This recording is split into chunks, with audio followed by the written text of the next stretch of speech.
Yes, indeed.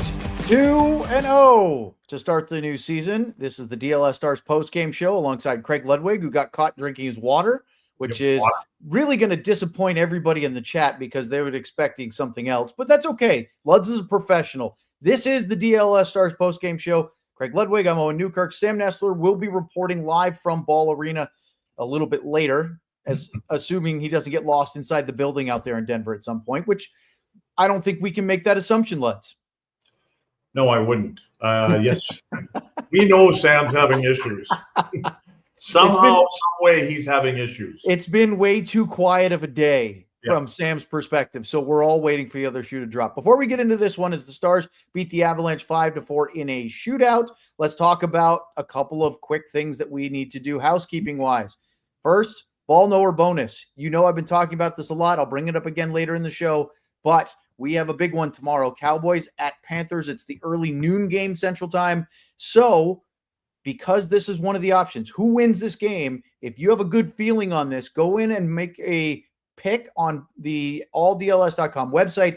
Use the ball knower bonus to get some merchandise, $25 all the way up to a maximum of $250. And if you do that and you get it right, All City will give you a gift card for more merch for the same amount that you spent. So that's double your money. And while you're at it, sign up to be a Diehard because our DLS Diehard sale, the special hat version, is still up for grabs for another about 24 hours and let's say about 35 minutes or so. 11:59 p.m. Central Time, I believe, tomorrow night, the Diehard sale goes away. $36 for your first year. You get a t-shirt of your choice, or you can get a $59 first-year Diehard account, and you get a limited edition branded Bills DLLS Diehard hat.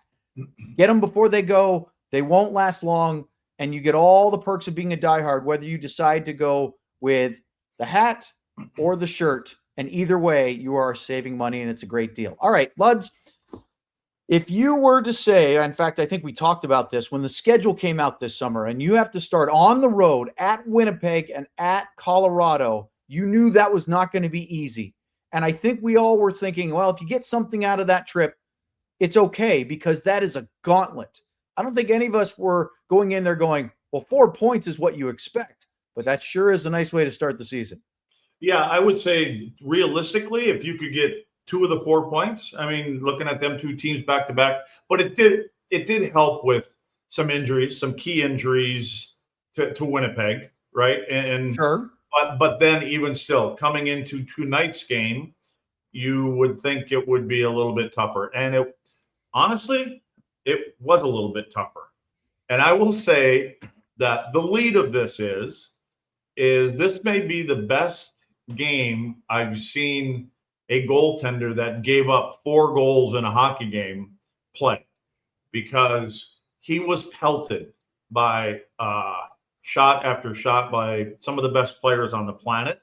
And man, did he make some incredible saves. That he had the glove hand working tonight. Not only that, early on, and I think Razor probably mentioned it. I really didn't even have the sound on, so I didn't listen to Razor. I'm guessing the word Velcro must have came in at some point in Razor's eloquent speech. I don't know, but it just seemed like, I mean, Jake was just gobbling everything up and keeping it in tight. We didn't see a lot of stuff laying around him or bouncing off him tonight. To me, you're absolutely right. Jake Oettinger's performance tonight is the number one storyline coming out of this one, especially, Luds, when you compare it to the way he played against Winnipeg, which, let's face it, they got the win, but we said on a couple of goals, boy, you even said it early, it didn't look like he was tracking the pucks really well in Manitoba on Thursday night. I don't know if you noticed this, but it looked to me early in this one like he was in a different level. His sharpness was there even before the big power plays where all of a sudden they were peppering him with shots. It just looked like he was in a different zone tonight. It's like he knew exactly where they were shooting. Even the ones that were going into his belly, if you go back and you watch him, you can see him just prior to them releasing the puck, he would take a little shuffle one way or the other. Like he kind of knew, or he could have been baiting him. You know, I mean, sometimes goalie will give you a little bit here, then you step into it. And I do want to say, I remember when we had one of the guys from Colorado on the air, and we did a show with him, right? And I had made a comment about Martin Necas, about probably being overpaid if he got, I don't remember what I said, 10 or 12 minutes. But I'm going to tell you, he looked awesome tonight. Necas was one hell of a player, and I felt that every time he got below the tops of the circles, he was dangerous. And I think that marriage between him and MacKinnon, and then when Makar gets on, all into that thing, they're going to be a pair to handle. What's your gut feeling now? I know that probably won't happen until the offseason, but Necas could end up being an unrestricted free agent. And I know you and I talked about this on the summer shows, that it sounded like Necas wasn't really thrilled about sort of being forced into Colorado. Not because he doesn't want to play for the Avs, but he didn't have a say, right? He was a undecided or unwilling trade. It's not that he didn't want to go. He wasn't asking to leave. Carolina used him to try to get Mikko Rantanen. But if you watch the way they play the first couple of games, and Necas already has a pile of points, how much do you think, if you put on, you're very good at this, prognostication, if you put on your Nostradamus hat, is this some deal going to get done? Is he going to have so much fun playing with MacKinnon and Makar that it erases any doubts that he wants to be there? You know what? When you think about it, besides McDavid, who else would you want to play with in the league, right? I mean, I think there's maybe Mikko, There's maybe 3 or 4, and Kucherov is on that list, and Rantanen, obviously a guy like Draisaitl, or maybe Jack Eichel and McDavid and Sidney Crosby. We're talking the elite of the elite. Yeah, and he's only, 27, 26, 27? I think he's 26. I thought he was older for some reason. But, I think he can probably see himself playing with this team, and especially playing with MacKinnon and piling up some points and some goals. And that contract of his is probably that number is going to go up. And so I think he feels he's in a pretty good spot right here. Necas will be 27 on January 15th. He was born, Luds, January 15th. This is make us all feel old. 1999, only about 6 months before you guys won the Stanley Cup. What do you mean? Some of us feel old. You're talking to me. Yeah, but me too, because I'm on the wrong side of 40 now too. So yeah, okay. But all right, before we get back into the game itself, I wanted to just flush out one more thing on this contract thing, because one of the reasons why Mikko Rantanen wasn't extended for the dollar amount that he ended up signing in Dallas was this big contentious negotiation between the Avalanche and his representation. They both played hardball. They probably both got it wrong, although I lean a little bit more towards the Avs making the mistake because they blinked, right? It wasn't as though Mikko blinked and turned in a trade request. He was just playing hardball up toward the end. But they have to pay Cale Makar. And Makar might get pressured to do what McDavid did, might get pressured to do what, I mean, you could say Jack Eichel, pretty team-friendly in the end. Or he could go for what Kaprizov did. And Makar's worth every penny of what he gets. Is that going to make it any harder, you think, for them to re-sign Necas? No. Well, you know what? I think Nate may be a little bit like McDavid, knowing that how good a player Necas is. And now there's the 3 or the 4, whatever number you want to put on great players there, that I would believe that those 3 or 4 guys believe that they can win a Stanley Cup, and that we want to make this fit and we want to make it work. Because, I mean, I agree with you. I mean, MacKinnon can probably do the same thing McDavid did. I'm going to go in, I'm going to name my number, and they'll give it to him. But I think that he's made a lot of money, right? And he's going to make a lot more money coming up. So if 17 million, I mean, I agree. I actually thought it'd be around 18, to be honest with you, or more. But I think he'll come in between 16 and 17 million. And I think that probably allows them to get somewhere where they want the neighborhood of Necas. And I just believe that these guys have made their money. They're great players. They're going to make more money, but I think they ultimately want to get another ring. Yeah, it'll be really interesting to see if Makar takes that quote-unquote team-friendly deal like McDavid did, or if he goes for top-end money. Because let's face it, Cale Makar is right at the top of the NHL ladder, and he can command whatever dollar amount within the percentage of the cap that he wants, right? It's like McDavid. McDavid, it wasn't a negotiation with Edmonton. He told them what the number was going to be, and they were stunned. It was under 14 million for sure. All right, let's break this one down. We start in the first period like we always do. And honestly, I thought the Stars had a very good start to this game. And if it wasn't for special teams, I thought early on and even later in the game, there were times, I'd say in the first two periods, where Dallas looked like the better team 5-on-5. But this game, of course, wasn't played just 5-on-5. Let's start with that early play. It was an easy call by the referee, but the puck goes in the Avalanche net on a dump in by Jason Robertson, and it was clearly a delayed offside. The Stars had not touched up, and the Avalanche dodged a bullet there, Luds, because that was a bad bounce, but it also went in their net, and they were really fortunate that the Stars weren't onside. Yeah, and again, I think that I don't want to say it was a sign of things to come, but the way the whole game unfolded by going back and forth, back and forth. I didn't think Dallas was great. I thought they were good.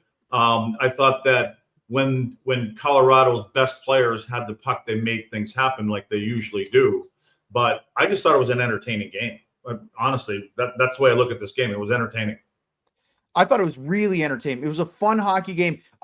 When you think back on that, if we kind of stop our recap for just a second and think about coaches' reaction, Luds, they may not be thrilled with the looseness of this game, but from an entertainment fan perspective, gosh, I wish we could have had more than 5 minutes of overtime. Yeah, they got their money's worth there. We did too. I mean, we got our money's worth here for sure. I mean, it was a back and forth game, and I think it got tilted. I thought Colorado, there were times where Colorado had it tilted for a longer period of time than Dallas ever really did. Dallas had their that's fair.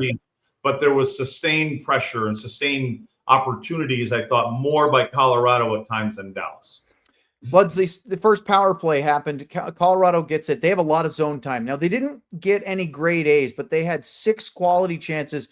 And Razor made the comment of they kept hitting Jake in the belly button. While that makes the goalie look better, you're still talking about MacKinnon, McCarr, Nelson, Olofsson, McCarr, Burns. These aren't guys that are just lobbing it in from center ice. They weren't putting him in the corners, though. Well, that's the thing, is they were hitting him in the belly button. I mean, it seemed like every time Jake wanted them saved, he was directly in the middle of the net. So I don't think their sights were where they wanted him to be. But at the end of the day, good players find a way to squeak them through a few holes, but they didn't on them power plays there. Johnston, Stars get a power play. They had a couple of chances, really good ones from Wyatt, Johnston, and Maverick Bork. Those were grade A's, but Wedgwood, I thought, looked sharp early as well. But, Luds, it was the second Avalanche power play. They didn't score on it, but Nate MacKinnon hit the left post on that backdoor pass from McCarr, and then he had the one-timer from the bottom of the left circle, which easily could have gone in. And by the way, Brock Nelson teed up right in the middle of the slot. Jake and the posts were very, very good. Yeah, I remember, Patrick Y always kind of kisses the post, and Fleury would kiss the post, and I'm happy Jake doesn't do any of that kind of stuff, turn around and rub the post or anything like that. But yeah, they had their opportunities. Like I said, they just had a few misses. That score could have been a little bit lopsided with those power plays coming out of the first period, but it wasn't. It wasn't. Robo had a really good look. He was wide open, zooming in down the right side, got the pass, and he just missed the net. Now, look, that's going to happen from time to time. Elite scorers are shooting for the edges. They're not shooting for the middle, and he puts it wide on Wedgwood. He'll get his chance later. But before we get to this break, would you like to break down the first goal? Because Thomas Harley scored, but what a setup play, starting with Nils Lundqvist and then Rantanen to set up the one-time goal. Yeah, Nils is playing with some confidence, isn't he? I mean, he coming sure up is. The ice, he had the Jets going, but again, the play is Mikko. And we had talked about this last game. We had shown a clip how Rantanen just seems to know where everybody is on the ice, and he sells this all the way down to basically the bottom of the circle, where he's just continuing to look forward. He's looking straight ahead the whole time. He's waiting for Thomas Harley to get across that blue line. Harley does. He just places a nice spot here for Thomas Harley. We know that he's not going to try to do anything different but blow it by him, and he does. And he blows it right by Wedgwood. And Wedgwood there, when Rantanen comes in where he was, Wedgwood now has to come out and challenge him. And when he does, and that's exactly what Rantanen wants. He wants him to come out because he already knows where Harley is. And then Thomas puts it on that right-hand side, left-hand side of Wedgwood, and he keeps it down low where Wedge can't grab it.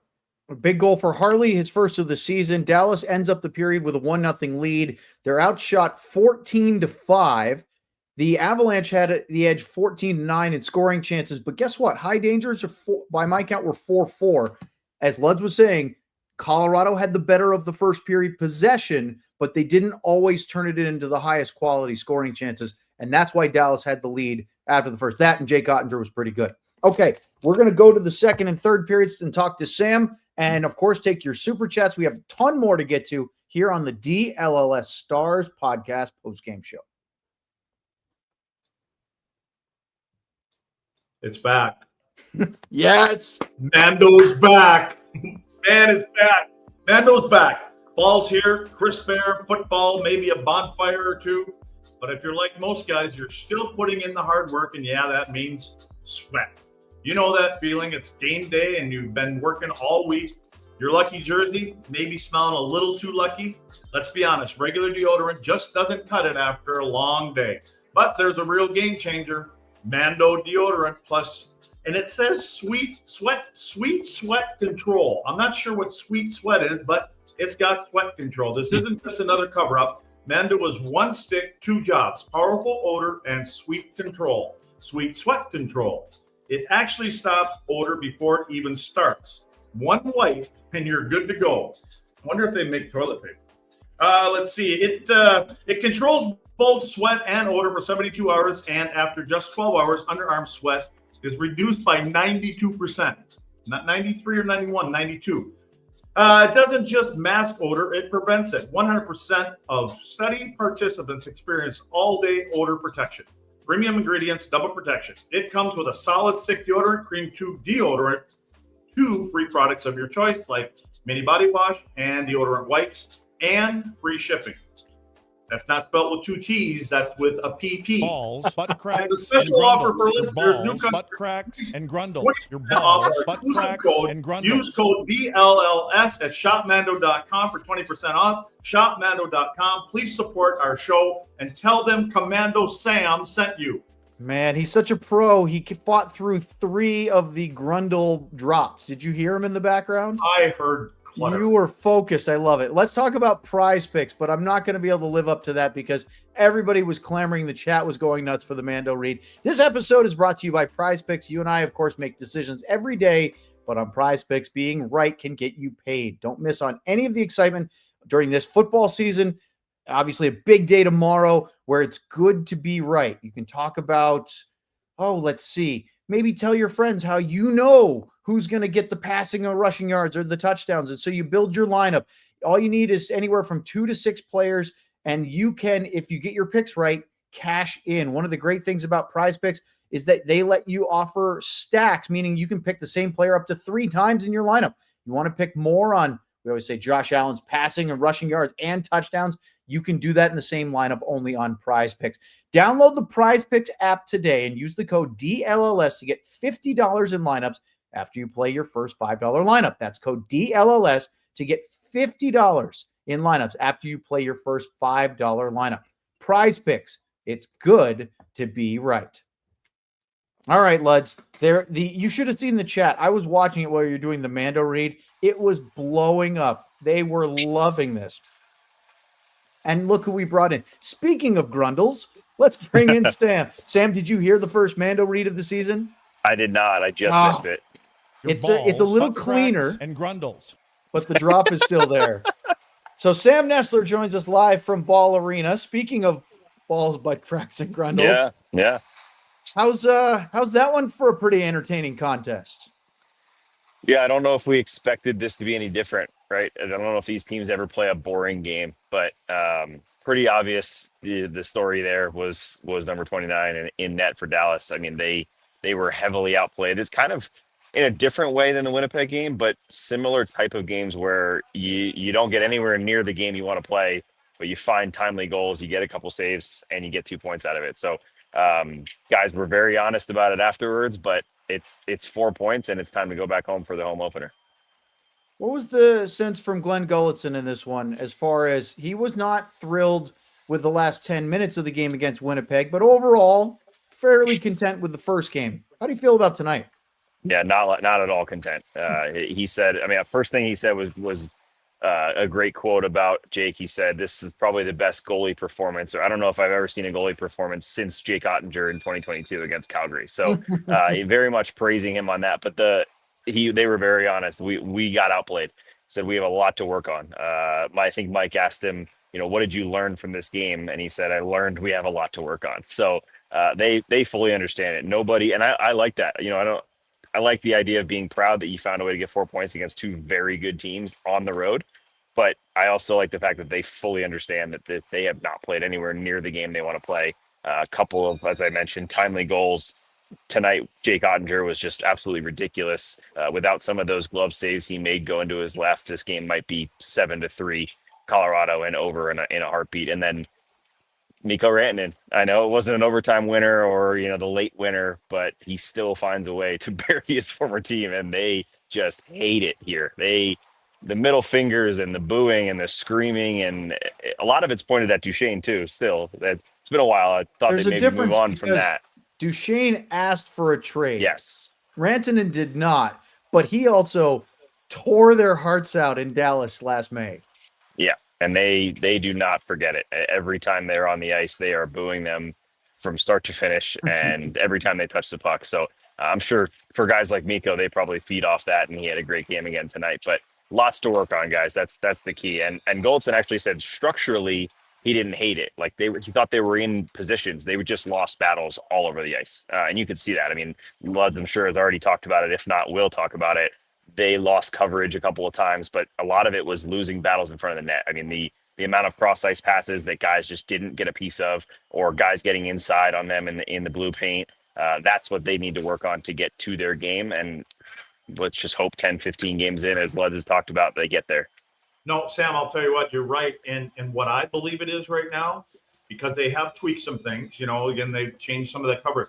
It's indecision right now. And you can see guys are stopping where they would normally go some certain place or take them out of where they're supposed to be. And now they're thinking. And that thinking against a good team creates quality scoring chances. And that's what it is. There with Nils and Wyatt, I think that led to one of the goals. But it was just, are you going and are going? And I should go there because last year I went there. Yeah. Even though the puck wasn't there, I'd go there. And now they're kind of caught in between. Not all of them, but again, that's going to just take some time to get used to everybody around there. Yeah, Jake said the same thing too. He was like, I don't want to speak for the guys because obviously I have this pretty much the same type of job that I have always had. But he said if you play one way for 3 years, it can lead to a lot of not confusion, that's the wrong word, but Lud said indecision, second guessing once in a while where you think I'm going to go here. And I think if you watch a lot of these goals, it wasn't like I'm just in the wrong spot. We saw in the games, the Winnipeg game, Rope makes the turn the wrong way or things like that. This one to me was more, as Lud's just said, of kind of getting stuck of like, oh, should I go to this guy on the left? Oh, maybe not. And then all of a sudden the cross ice pass gets to Necas and it's a goal. So I think that you're right, Luds. I think it'll take time to adjust to it, but the effort is there, I think. And I think that's a good thing. The reading, reacting, it's all read and react now, where before it was just, that's my guy, I go now. And so that has to come with the flow. You have to kind of look around a little bit, more than just going, oh, here's my guy right here. That's easy. But like I said before, that's kind of a get out of jail free card, because when something breaks down, all you have to do is you turn around and go, well, I got my guy right here. Well, yeah. maybe your partner fell down. You should have helped. So anyway, like you said, it will take some time. Sam, I got to ask you, because I saw your reaction to our group text during the game. What do you think about Justin Ritzkovian and standing up for Miro Heiskanen during the game tonight? Yeah, I love it. I love Luds, correct me if I'm wrong. Shouldn't that have been a penalty? Yes. Right? Yes. I thought that was a board. Yeah, there you go. For sure. It's a definite hit from behind, if anything. And it was a follow-through. But in this hit, right, I don't know what we have here for clips. I don't remember. But Sam sent us a text message. And my first response to Sam was, why wasn't Bischel the first guy there? Because Leon Bischel was coming around the backside of the net where he would have been the first guy to get to this. But he cut in front of the net, and then he went to a different player instead of going to the one that runs him from behind. And Ritzkovian is the guy that was like, comes back around later and goes, well, that left hand. Here I will. And then here's a little tilt here, and a little Rizzo gets him here with a little left, I believe it was, at the end. Yep. Boy, what a big left hook. He took a couple Luds, an uppercut or two early. He was kind of stuck in his jersey, had to shake out of it. And when he switched to southpaw and got his hands right, he came with that big sweeping left hook and dropped Ross Colton. Yeah. I loved it. Ross Colton also he was grabbing the part of his chin strap right here. He was just pulling on it. So Ristkovian was sleeve coming out of his jersey, helmet turning sideways, all the kinds of craziness, and then he still finds it. But no matter what happens in the fight, it's a great fight, and it's great that he gets that left hand and kind of gets the win, I guess, if you want to call it that. But the fact I give him the win. The fact that he stood up for him is the big thing for me. I mean, we go back to last year with the most recent was obviously Darnell Nurse and Bouchard on Rope Hintz, but we saw that constantly throughout the year. And Luds is basically sitting there putting his arms up, like, why is nobody doing anything about it? There's no Jamie Benn in the lineup. They don't have Mason Marchment on the team anymore. Bischel didn't do it. Guess who's doing it? It's the rookie who's trying to make the team and stay on this team. And I absolutely love that. And the more that he jumps into this, it's going to do two things for him. It's going to get him more ice time, right? Because now he's seeing, and a little, I don't want to call him a little guy, but a little guy compared to some other guys that continues to do that. It drags the bigger people into the fight, and then you become bigger and bigger. And the next thing it'll do, it'll get a little phone call or a tap on the back and say, I need you to go look for an apartment. Yeah, get out of the hotel. He can stay with me if he wants. Katie said it's fine. You got an extra room? Hey, Luds. Go ahead. Well, I want to ask him about this.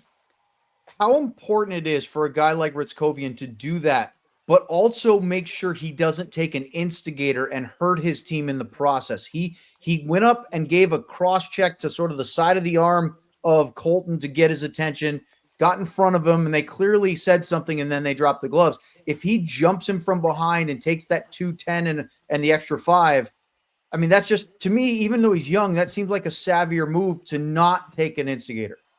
Even if he goes in there and takes an instigator and ends up with an extra 2, you still go over and you tap him on the pad.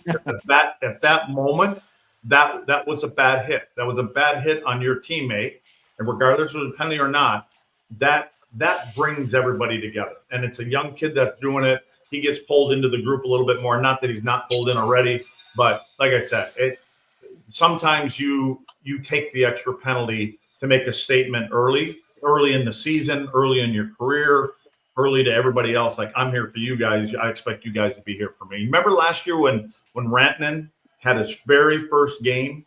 You know what I'm talking about, Sam? When he got hit along the wall and nobody came to him? Yep. That was not cool, right? And I don't know if they talked about that or whatever, but that's not the way you welcome. I don't care if it's a fourth line guy or it's a superstar like that. You don't welcome a guy to a team, because I remember Rantanen kind of getting up and kind of looking around going, hey, Anybody? Yeah. Anyone here? Yeah. So Luds, I want to ask you about Nils in a second, but I did want to mention something before I forget. Wyatt Johnston was talking about his game and mentioning a few things, and he was asked about his breakaway. It's one of those rare breakaways where it's from the blue line, so he's got plenty of time to think about it. He's staring down his old teammate Scott Wedgwood, and someone asked him what he was thinking, and he said, honestly, I wasn't thinking about making a move or looking at Wedgwood. I was just worried my stick was broken. So he said he went in, he said, I love to shoot breakaways. Wyatt always shoots on those breakaways. He rarely dekes. And he said, I was going in and I was like, I can't shoot, because if I do, I think I might snap this stick in half. So that's why he ended up deking and scoring that goal, which I that's just thought was high IQ guy, isn't it? Thought was hilarious. The fact that he's thinking that after blocking the shot, and Goldson did talk about that after as well. The fact that, I mean, we saw some physicality tonight, Luds. Rope Hintz throwing a couple of hits, Ristkovian we mentioned, and they also blocking shots, fighting for space a little bit more. I just feel like Goldson said it the same thing, but I personally just feel like this team is playing a little harder. And I'm curious, Luds, what you think about Nils Lundqvist, because he's got the offense, he's flashing, he's playing great on one end, but he's also -3 in his own end. And I'm just curious your thoughts on his play. Yeah, but again, like I said, I think what he's doing was when he's going north, he's skating, he's getting into the play, he's getting involved, and things are happening positively for him doing those kind of things, whether it's plays, shots on net, things like that. In his own end, it's again, like unlike some other guys, some guys have it figured out, other guys don't yet. And again, we're talking about the system again. So Gully and LA need to have a talk with them and say, just react. Now you don't just grab a guy, react. And that's the whole part of this system is is you'll start to read off of each other. And that's what this whole thing is about, is reading off each other and going to where you're supposed to go when your first instincts. And so I think he's going to be fine, because I think they're going to give him a little bit of rope. They're going to give everybody a little bit of rope, because it is completely different. It's different than what they're accustomed to, like you said, for the last 2, 3, 4 years. Well, Sam, guess what? I'm going to do your reads for you tonight. You fly back safely. Let's see if we can get it through, knock on wood, an entire trip there and back without any what Luds and I call the Sam Nestler stories. So great job. Good reporting tonight. And I'm sure you probably can't get your hands on a Brent Burns tank top, but that you'd look great in one of those. I'll try my best. All right. Thanks, boys. All right, there you go. Sam Nestler from Ball Arena after the Stars win 5-4 in a shootout. Up next, Luds and I will do almost all of our recap, because we only talked about one goal so far, right here on the DLS Stars postgame show. But now our latest Diehard sale is in full swing, and fans now have 2 ways to join. You can get in for just $36 with a limited edition shirt, or you can step up and grab a limited branded Bills Diehard hat for $59 before they sell out. Maybe you've had your eyes on one of our great t-shirts like the Finnish Mafia, the Otter shirt. That should be a big one tomorrow. Maybe the 16-bit Wyatt Johnston, that one too. And Mikko Moose. They're all pretty big now that I think about it. You can pick up whichever one you want as your free t-shirt when you sign up to be a Diehard. Or go bigger and get your hands on the branded Bills Diehard hat. These hats are limited, so once they're gone, folks. Either way, you get the Diehard perks, premium content, including excellent written articles by that Sam guy, Cowboys, Mavericks, and Rangers, event and merch discounts, a members-only Discord, and more. Don't wait. Join now and become a Diehard at alldlls.com/intro. Thank you, Luds. It's time to talk about the Supporters Club. I will tell you that our guy T.O. has been sprinkling love everywhere, gifting 1-month memberships for the Supporters Club. If you don't know what it is, it's like we say, true sicko level stuff, because what this is not being a diehard. This is for your YouTube account, so that when you're watching the DLS Stars show or the Mavs or the Cowboys or the Rangers, you have a special Supporters Club badge next to your name in the chat. And guess what? T.O. just did it again. Now Jesse and F4C3 Melter and Briz and Mike and another guy already just became members of the Supporters Club. So at least for a month, you get the little SC badge. You also get access to the special emojis that we have. Russell just put in the chat Bing Bong and Luds and the Stanley Cone a few times, and the Win and the Mavrello, which is a new one now, the Dirk Fadeaway. There's all sorts of fun ones. The more Supporters Club members that sign up, the more emojis that will be unlocked, and we'll create some new ones. And we'll even take your requests.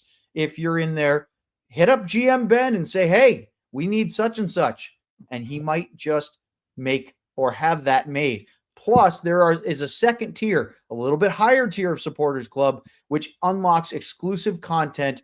The most recent one we did a little behind the scenes video. It's a little silly. It's available on YouTube if you're a Supporters Club member. So some of you guys that just got it tonight, if you haven't already, check out the Supporters Club extra content from DLS on YouTube, and you can see some behind the scenes stuff from all of the shows here on DLLS. All right, let's break this one down a little bit. We talked about the first period and the Harley goal, and then the first 30 seconds of period number 2, Martin Necas, who you were right, he had a heck of a contest tonight, played really, really well. He and MacKinnon both looking very, very good together, and he scores wide open from MacKinnon.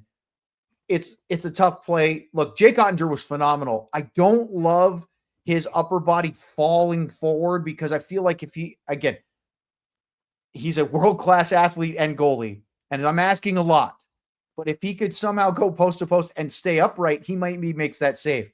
But that's like the only part of his game tonight I had any problem. He was so good.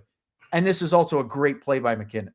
Yeah, but it's the indecision I was talking about, and it's Wyatt and it's Nils. And Nils ends up standing in front, and Wyatt should have gone to the wall right away down there. You're the centerman typically. He understands playing wing and center. So, but he was the low guy, low forward there. He should have went to the wall where the pass comes from.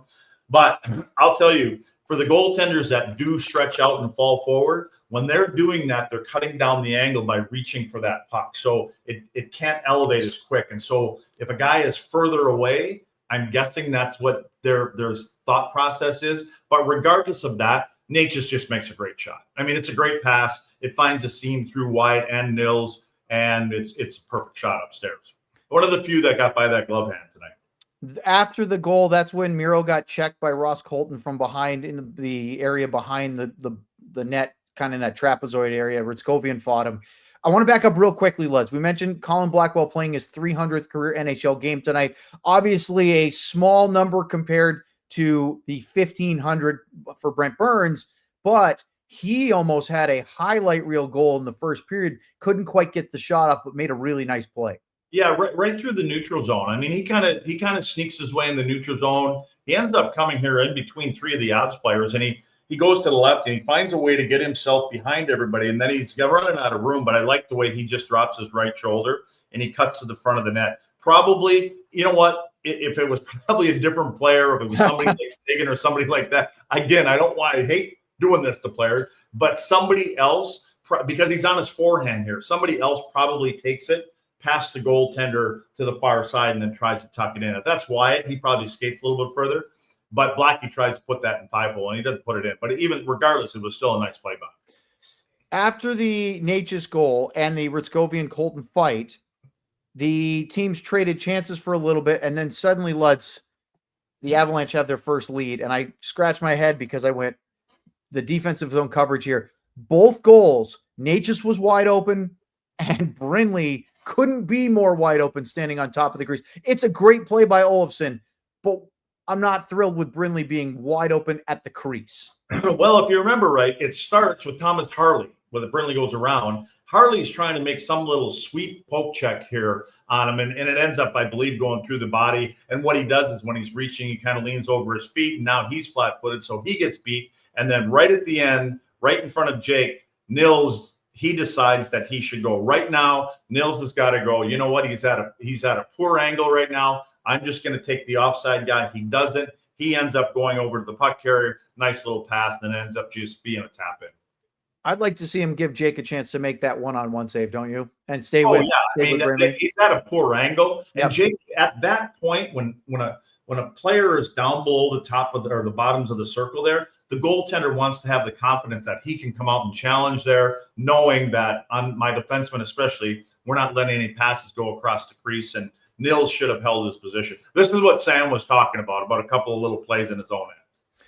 I want to highlight, even though it wasn't a goal, an unbelievable chance for Jason Robertson on the power plays. He gets the pass from Wyatt Johnston. He dangles Wedgwood and a skater, and he goes to his backhand. He has the whole net, and Josh Manson, for the first of 2 times tonight, completely bails out Wedgie.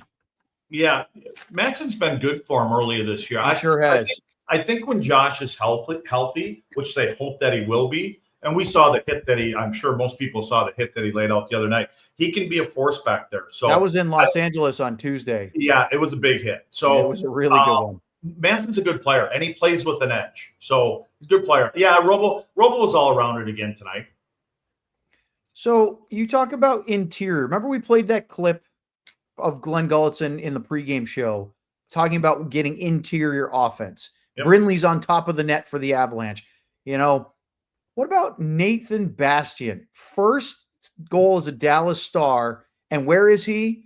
Right on the top of the crease, and it's Lindell. He's in the paint. He's in the paint. Lutz, I watched him. He created this chaos about 10 seconds before the goal by just throwing his body through, and all of a sudden a couple of Avs get sort of out of sorts. Landeskog goes flying, and then he never recovers to Bastian as the Stars really patiently move the puck around the perimeter. I was kind of wondering what the hell Esta's doing down there. Esta was almost in the crease. Esta makes a really nice pass. I mean, but that's what Bastian does. I mean, that's how guys like him stay in the lineup. Scoring a goal is just a little extra cherry on the pie for him. And he's in the tough area of the ice, and you can see him. It looked like he scored the overtime goal in Game 7. You know, he was excited about it. So, you know, as he should be. Oh, yeah. So, no, I mean, it's nice when you see those guys get rewarded for all the dirty things that they have to do. But where does he do it? He does it right there in the crease. That was about 5.5 minutes after the Brindley goal. So it's 2-2 now. Remember, the Stars had a 1-0 lead. Then they trailed 2-1. By the way, Dallas would not trail again after tying it at 2 because 3 minutes later on an offensive zone faceoff, Luds Roope Hintz won't get credit for an assist on this one because it touched Lyubushkin, and then it was a Harley shot, and then Robo's goal. But he wins that faceoff that starts this play. Yeah, and poor decisions by the defenseman for the Avs. And Robo's in one position where you're trying to so you can tie a stick up. He reaches over to his left from a defenseman standpoint. He's reaching over Robo's left shoulder and trying to come around this way. Now, Robo, all he has to do is he's got a free stick. That's how he ends up getting his stick loose, is because the defenseman reaches around from the middle around to the outside. Robo's already got him off his back, so he was able to hold him off there and then just get a little piece of that shot. But again, it was a great shot. It's in the right spot. Robo uses his body. He's got a big frame. He's what is Robo, like 6'3"? I would say so. Yeah, he's a big kid. He's a big kid, and he's pretty solid when he's standing up like that. He's hungry when he gets down below the hash marks there. How important is it that Jason Robertson already has goals in both of his first 2 games this year, and Thomas Harley, a 2-point night, had a bunch of assists the other night? Like, seeing these guys start to cash in early in the season to get positive momentum after just 2 games. I would say it's more important for Robo than it is Thomas. I mean, Thomas had a good year last year. For me, Harley should be knocking on the door of 20 goals. I think this year. He looks pretty good, doesn't he? Yeah, I mean, he's got all the confidence in the world. He's just naturally a confident kid anyways. Yes. Robo needs him to go in for his confidence to get to where he can be and where he wants to be. And I think right now for Robo, it's more important for Robo, those goals going in like that. And I think it's important where they're going from, because it's not just a shot from here and there. He's got to pay the price, and he's got to set up, and he's got to take a couple of whacks to score some goals. Luds, 34 seconds into the third period. Stars going into the break again with the lead. They were up 1-0 after the first, 3-2 after the second. It's 3-3 less than a minute into the third because Arturi Lehkonen, you talked about Bastian being in the crease. Lehkonen was in the paint, almost standing in the pocket of Jake Oettinger. He's not interfering with him, but there's no way that would be a goal in 1999. No. But again, that it was one of these kind of games, right? I mean, both teams knew where they had to go in order for things to happen for them in a good way. And isn't that fun for these two fast skating, high flying offensive teams? It was played near the net. They're playing playoff hockey in game 2. That's what they're doing. Which has to make, I know Gully's not happy with some of the defensive coverage and systems, but that mentality, Luds, this early in the season, that's got to be a really good sign from this team. Yeah, and especially when you're 2-0, you let some of the negative things just kind of sit on the corner of the table and you don't bring them up, and you just bring 1 or 2 of them up. But you keep on continue stressing all the good things that you're doing, finding ways to win hockey games right now. We talked about it with Sam, but the Wyatt Johnston goal, which was at 1:58, so about a minute and a half later, again, quick answer for the Stars. It was 3-3. Now they quickly get the lead again. And Wyatt scores, blocking a shot and going all the way down. He has 2 goals in 2 games. This is a really smart play from a really smart hockey player. But I had no idea he was thinking about possibly a broken stick. But just the whole ability to get that. And you've said this the other day. I think it was maybe after the Winnipeg game, how fast Wyatt is. He's not going to beat Roope Hintz in a sprint all the way up the ice, but he has that quick acceleration. He blew right past Devon Toews. See, that's what he is he's quick. Wyatt's quick left to right, and he's got these short little bursts. I think one of the reasons he got by him, Toews is the one that blew the shot right into his shin pads. And Toews was facing forward, took the shot, and then I think the puck kind of went up in the air, and Toews probably reacted to the puck, and that's what gave Wyatt the edge to break out of there. A couple of highlights for me that weren't goals was Jason Robertson driving to the net on his backhand, dropped his shoulder a little bit, and he ended up one-handing backhand shot. Wedgie made a pretty good save there. I like Robo. You talked about his size earlier, Luds. I like the idea of him leaning on guys and taking more power moves, not just trying to shoot from the perimeter. Well, when he's scoring goals with traffic and people draped all over him and they're going in the net, he's going, okay, I guess I got to do this a little bit, because again, there is a little ching down the road here. So there's a lot of ching that go in. That price keeps going for him too. Otter made a great save one-on-one. I don't like that McCarr is wide open there, but he makes a great, he's literally left circle staring at him one-on-one. Jake makes the save, and then Rope Hintz deflects Parker Kelly's rebound. He got back and helped, made sure that wasn't on net. Nice play there. Then we get to another power play, and Brent Burns' shot. I love the Necas composure on the rebound. Burns takes a long distance shot. It's stopped by Oettinger, and it's in the slot. And instead of just trying to get it right on net, Luds, Necas dusts it off. And I know it's easy to look for Nathan MacKinnon, but that was a really smart play.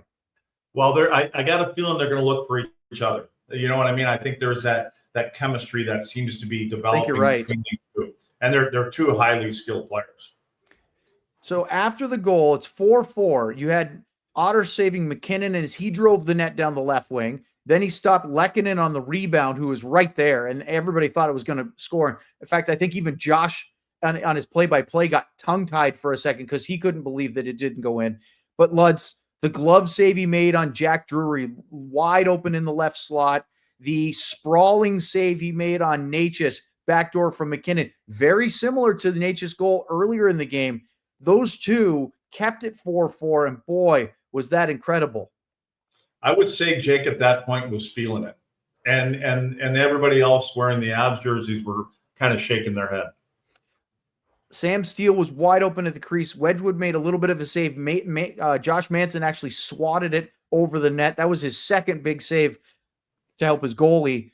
And then Wedgie made a great save on Wyatt. Wyatt drove the net from the left corner.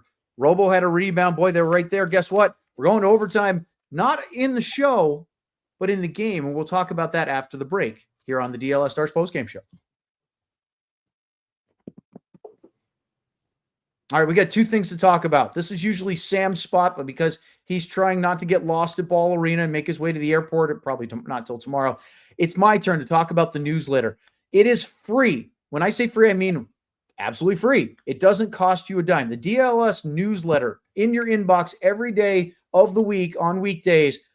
Ali is our new newsletter writer. He's also part of the Cowboys show now. His name is Ali Jawad, and he's been there for, I want to say, about a month or so now. And tell you what, starting to highlight some Dallas Stars stuff in the beginning of it because the Stars season is underway. All you have to do, it's very, very easy, is to go to our website, alldls.com / or alldls.com/newsletter. That's the really easy way to do it. But you can also just go to the website. It's at the bottom of the page. But if you go to alldls.com/newsletter, it will literally pop right up. Just put your email in. Doesn't cost you anything. And you will get a daily, during the week, newsletter where there's something about all four of the teams. Stars, Mavs, Rangers, Cowboys. Perfect way to do that. I was trying to read the website. It's literally on the screen. Ryan, you're way ahead of me. Just go to that website right there. Sign up to the newsletter. Support Ali. Support our show. And, of course, get something that's free. Costs you nothing. Now, on the other side, let's talk about the Stars takeover and the Diehard sale. This is not free, but it's sold out. We were overwhelmed how quickly the first ever DLS Stars takeover sold. And why are we telling you about this? December 7th against the Pittsburgh Penguins at American Airlines Center. We have a block of tickets. We're going to be up in the 300 level, right in the Rowdies. It's going to be Luds, me, GM Ben. Sam's going to be in and out. I'll be there too. I said I was there already, but I think we may only have 3 tickets for the 4 of us. So he and I might trade off in the press box and in the seats. These tickets give you access to come watch our pregame show in the studio at our DLS studios, have dinner with us at Hooters next door. Then we go to the game down the street. It's only a few blocks or a quick scooter ride, and then hang out and watch the whole game with us. Then we're going to come back and do the post-game show, but that's just for the DLS Stars talent for this one, if you will. But it's sold out. And why am I telling you this? Because you need to be a diehard. Diehard's got the first access. They got the first notice. It was in the Discord, the Diehard only Discord channel. And our sale is still going until tomorrow. You can be, as you see at the bottom of the screen, QR code. You get, for $59, you get a free branded Bills DLLS hat and all the Diehard access. Now, you still could just go $36, get a free t-shirt and all the access as well. But if you want that hat, You have until tomorrow night, literally 24 hours from now, and it's over. So don't wait. Sign up, because I have a feeling with how well that first Stars takeover sold, there'll be another one this year, and you're not going to want to miss that. So make sure you're a diehard.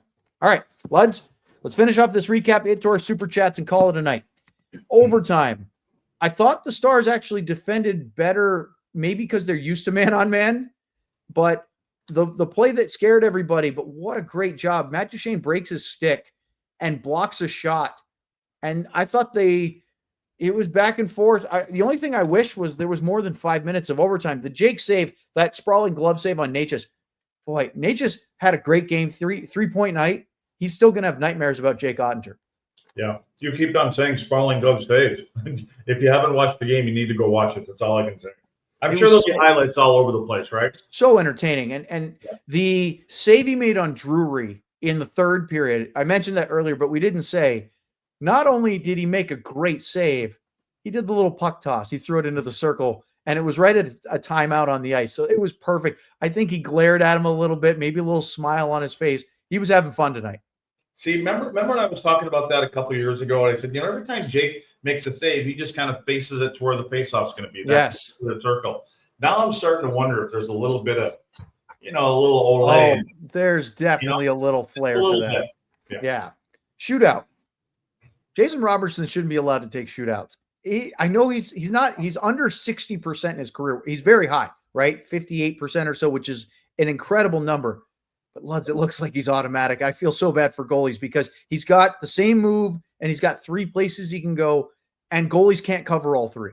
Yeah, and what he does is he just waits them out. Like it's supposed to be who waits out who, and he just waits to let the goalie make the first move, and it doesn't bother him how tight in he is. Even with the one that he roofs it there, he's still okay somehow being right on top of the crease and maybe inside of it and going upstairs there. But that one there, just underneath the glove and the pad, I believe is where that one went. What'd you think about the Val Nichushkin shootout goal? He's so big and rangy. And it was how he finished it. It's power. And I was surprised. I looked in the third period and I didn't see much of Val. And so I just think he's big early. He's a big powerhouse kind of kid. And well, he's not a kid anymore. I guess he's almost 30 years old. But when he finishes with that backhand, it's with authority. You see most guys make that move, but he gets his arms out there. He's such a long reach, but he finishes by driving the puck. It's almost like he thinks, well, if somebody's going to get a pad on it or a glove on it, I'm going to push it right through him. But he makes sure it goes in the net.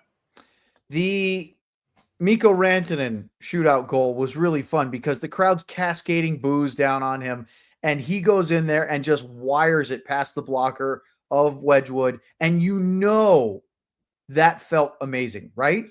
Yeah, well, I think it feels amazing for him all the time, but he doesn't have what's nice about him is he doesn't have one of them overreactions to the crowd or where he is. He's always happy about it, and he just goes back and he goes, "It's just what I do." Just what I do. All right, let's take a look. The Stars win. Let's take a look at some super chats real quick because we're gonna have to fly through these. Ryan, let's start it off. I want to thank everybody for submitting them already. T.O.'s been gifting DLS supporters club memberships for a month, which is really generous of him. All right, let's hit these because we're running out of time on our show already. We've got 80 more of these to go. All right, B Talks with a Lundqvist and year after the cup. 2 wins at tough places and on to a rocking AAC on Tuesday. Go Stars. Luds, I wanted to ask you real quick on this one. Elliot Friedman said earlier, he goes, I was listening to his podcast from Friday. He goes, if I ever owned a team, it would be a non-starter for my team to lay an egg in a home opener. He goes, you can lose, but you can't no-show a home opener. He goes, that would drive me crazy. I don't think the Stars are going to have that problem. You know what? I don't think that this group of guys have ever had that. You know what I mean? Where they lay an egg at home. I mean, even in some of the game, I mean, yes, you're always going to have an occasional one, but sure. It seems like they've always been ready to go for opening night at AAC. All right, let's go to the next one. Bing bong. Talk hockey with me, Jordan, with a DeSmith and a 99 cup here. Otter. I don't know if we have the Phenomenon Otter drop, but he deserves it tonight. He was Outstanding. Let's go to the next one. I want to make Ryan work on the StreamYard. It's not as easy a software for our producer as our normal in-studio stuff. Mark Lowry with a Lundqvist and Year After the Cup. Great win because my favorite star, when was the last time Rope had a big game in a big game? What do you think, Lutz? I don't know. I think some Rope does things that I think sometimes people want more from him. Like and I get it, but he does so many things with his speed that I think that fly under the radar a little bit. He opens up space by the way he skates, and Rope is not afraid to go to tough areas of the ice. No, he's not putting pucks in the net like Mikko and Robo are right now, but he's part of the reason that they are scoring those goals. All right, let's go to the next one. Bing bang. Bailey, our guy Bailey, who's back with a Heiskanen 99 Cup year. I'm back, gents. The win was Mando. I've been itching for a new season. This one's a little uncomfortable, Luds. He said, left the Grundle crusty for Luds. I don't think you should ever have a crusty Grundle. Good win. See y'all for the next 80 games. I told you they love the Mando read. The Luds Mando read. Is this a thing now? Is Mando back all season, or what's the deal? And Grundles. I don't know how long they signed up for, but yes, they're back with the new ad campaign with us starting tonight. So that was a surprise, and how much fun it was to see the new Mando. All right, before we get any else here on Super Chats, and we have a couple minutes left, Luds, the Stars home opener is on Tuesday. You're not on the show on Monday, but it will be Sam, myself, and I believe Sean. But they're getting ready to play your old buddy's team, Billy Guerin's Minnesota Wild. And boy, did they have a strong start. They literally embarrassed the Blues in St. Louis. They were booed off the ice, the Blues, because of how good the Wild played the other night.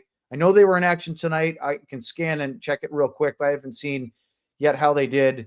I'm going to do it right now. Ooh, 7-4 loss at home to the Columbus Blue Jackets. So maybe not so nice on that one. What are you expecting, Stars and Wild, next Tuesday night for an 8:30 start, but it's on ESPN, so it might be an 8:50 start. Late night on a Tuesday. I always feel that, especially in Dallas, those games get a little testy, and they're physical games. And so I think you're going to see the same thing.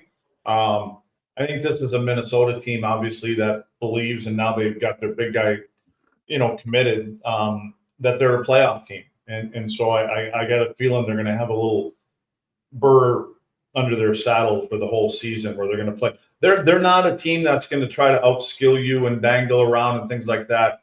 They're more about, we play direct hockey. We go to hard areas. We make it difficult on you, and we'll earn our wins. Bing bang. Oh, we got another one, because guess who doesn't want us to end on time? Our GM, Ben, with a very generous Casey DeSmith and 99 Cup year. Luds, he wants to know your favorite song on the new Taylor Swift album, but he may have had one too many beverages because he added an extra R in Taylor. I've never heard a Taylor Swift song, so I wouldn't know one of them. And I got a feeling, even if I did, I probably wouldn't admit it. But I do get it wrong. I don't know any of this. That one almost had an echo in it. I like that one. The monster in there with Ryan. I know he's really getting good at this already, isn't it? And this is hard. StreamYard. This is not easy. Remember our old producer, John, would say playing some of the elements are tough on StreamYard. Ryan, first time, is finding a way to do it. So that's not right. That's not right. No, it isn't.